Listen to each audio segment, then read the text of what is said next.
Hola, buenas tardes, soy el doctor López Flores Alejandro Iván y hoy vamos a ver el tema de tejido óseo. El tejido óseo es un tejido especializado del tejido conectivo, constituyente principal de los huesos de los vertebrados. Está compuesto por células y componentes extracelulares calcificados que forman una matriz ósea. Se caracterizan por su rigidez y su gran resistencia a la tracción, compresión y a la lesión, y van a formar parte del aparato locomotor, el cual consta del sistema muscular, el sistema óseo y forman el sistema de articulaciones. Los huesos están formados por diferentes capas. En la parte más externa tenemos que el hueso está formado por una parte compacta y dura. En cambio, en la parte interna tenemos que el hueso se va a encontrar una capa esponjosa o trabecular. Esta capa interna se encarga de la formación de células hematopoyéticas o de la sangre. Y también vamos a encontrar dos células principales, los osteoblastos, que son células que producen hueso, y los osteoclastos, que son células que destruyen hueso. Estas siempre están activas y están en constante remodelación según el uso que tengamos del tejido óseo. Las principales funciones de los huesos va a ser de sostén, de protección y de movimiento y transducción del sonido. De sostén, los huesos forman una estructura rígida que se encarga de sostener a los órganos y tejidos blandos, mientras que la protección, los huesos forman diversas cavidades que protegen a los órganos vitales de posibles traumatismos, por ejemplo el cráneo, que protege al cerebro. Otro ejemplo sería la caja torácica, que se encarga principalmente de proteger a los pulmones y al corazón por medio de las costillas y el esternón.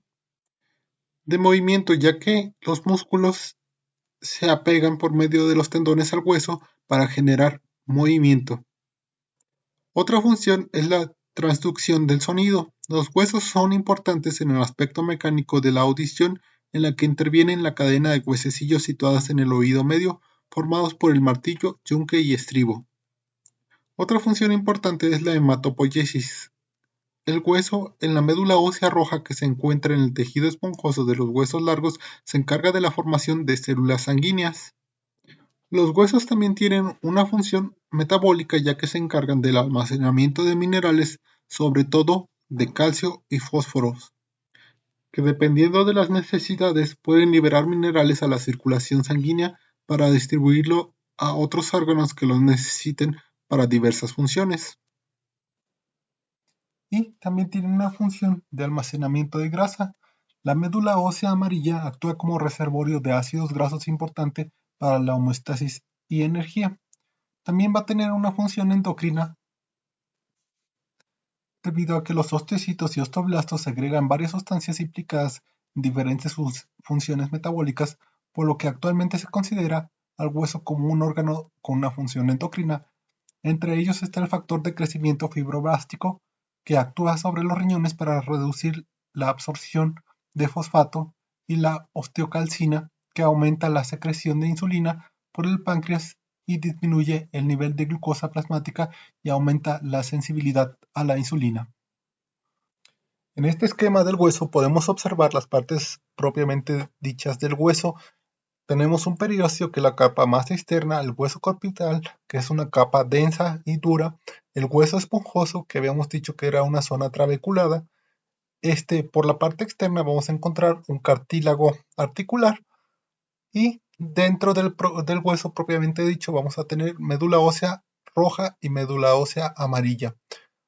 Y hay que recordar que los huesos están muy vascularizados para suplir las necesidades que tienen las células óseas. Igualmente aquí tenemos un corte transversal donde se observa periósteo en la zona más densa del hueso, y la parte interna es el hueso trabecular con la médula ósea roja y amarilla. Vamos a tener que en cuestión de números tenemos 8 huesos en cráneo, 6 en el oído, en miembros inferiores y superiores 25, 1 en el ilioides, 25 en la columna vertebral, 25 en el tórax y 14 en la cara. Vamos a clasificar los huesos de acuerdo a su forma. Tenemos los huesos largos, los cuales están constituidos por dos epífisis. Se llama así a cada extremo de los huesos largos. Una diáfisis, que es la porción central del cuerpo de los huesos. Cartílagos de crecimiento, que se interponen entre los extremos de los huesos adyacentes, permitiendo el deslizamiento de las superficies en contacto gracias a que presentan un coeficiente de fricción muy bajo. Igualmente poseen una médula ósea amarilla y otra roja. Los huesos cortos presentan una forma cuboide y no predomina ninguna de sus dimensiones. Su función es la de amortiguar, por ejemplo, los huesos del carpo o tarso. Los huesos planos, su principal característica es que son más anchos y largos que gruesos. Su función es de proteger tejidos blandos o inserción de grandes masas musculares, por ejemplo, la escápula, el omóplato, los huesos del cráneo y o coxal. Los huesos irregulares no presentan forma o división predominante. Para su agrupación son impares y se localizan cerca de la línea media. Su función es variable, aunque la mayoría tienden a tener una función de protección del sistema nervioso, por ejemplo, las vértebras. El esqueleto axial consiste en 80 huesos a lo largo del eje central del cuerpo humano. Está compuesto por 6 partes: el cráneo, los huesos auditivos, el hueso hioides, la reja costal, el esternón y la columna vertebral. El esqueleto axial y el esqueleto apendicular forman el esqueleto completo. La caja torácica está diseñada para proteger los órganos internos como son los pulmones y el corazón. Esta consta de un hueso que se llama esternón en la región central y 12 costillas de cada lado. 7 son verdaderas y fijas, 3 son falsas y 2 son flotantes. Las costillas falsas se denominan así porque se articulan en la parte posterior con las vértebras y en la parte anterior, lo que es la octava, novena y décima costilla, se articulan con la séptima costilla y no llegan a articularse con el esternón. Y por último, las dos flotantes tienen una articulación con las vértebras, pero no con ninguna costilla ni con el esternón. Los huesos del cráneo tienen la función de la protección del sistema nervioso central, y este consta de dos huesos temporales, un frontal, un esfenoides, dos parietales, un occipital y un etmoides. El oído consta de 3 huesecillos: el martillo, yunque y el estribo.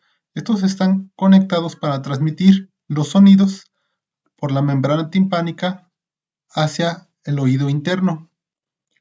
La columna vertebral va a proteger lo que es la médula espinal y por ella van a salir los nervios espinales, y consta de 7 vértebras cervicales que se van a denominar en siglas de C1 a C7, de 12 vértebras dorsales o torácicas, 5 lumbares, 5 sacras y 3 coxigias.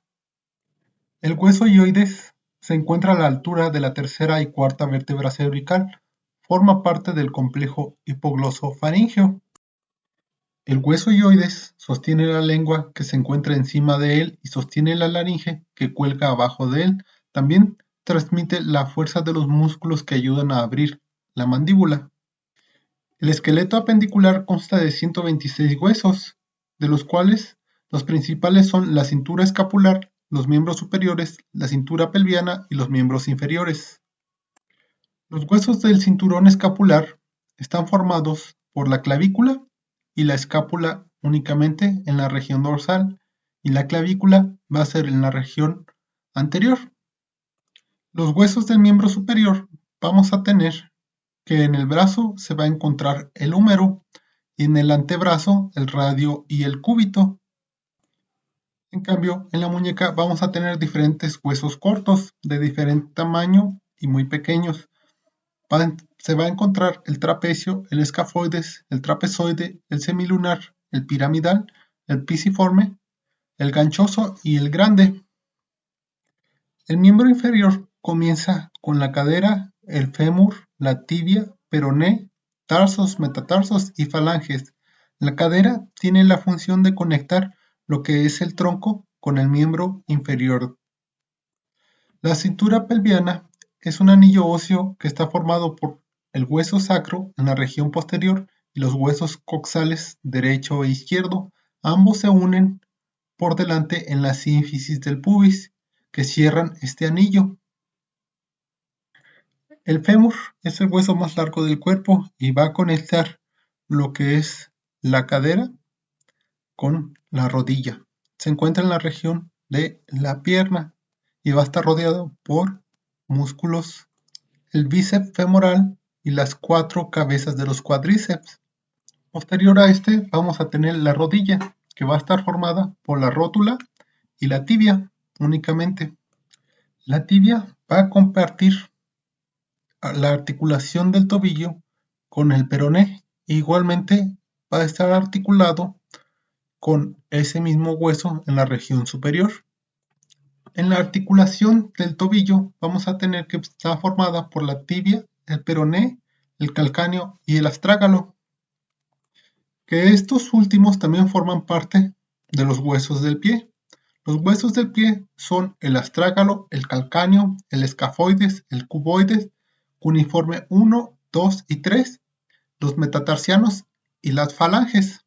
Cabe destacar que en el pie se denominan a los dedos cortejos y solamente tienen en su interior las falanges mediales y distales. Por ahora sería todo en esta clase. Hasta la próxima clase. Chao, chao.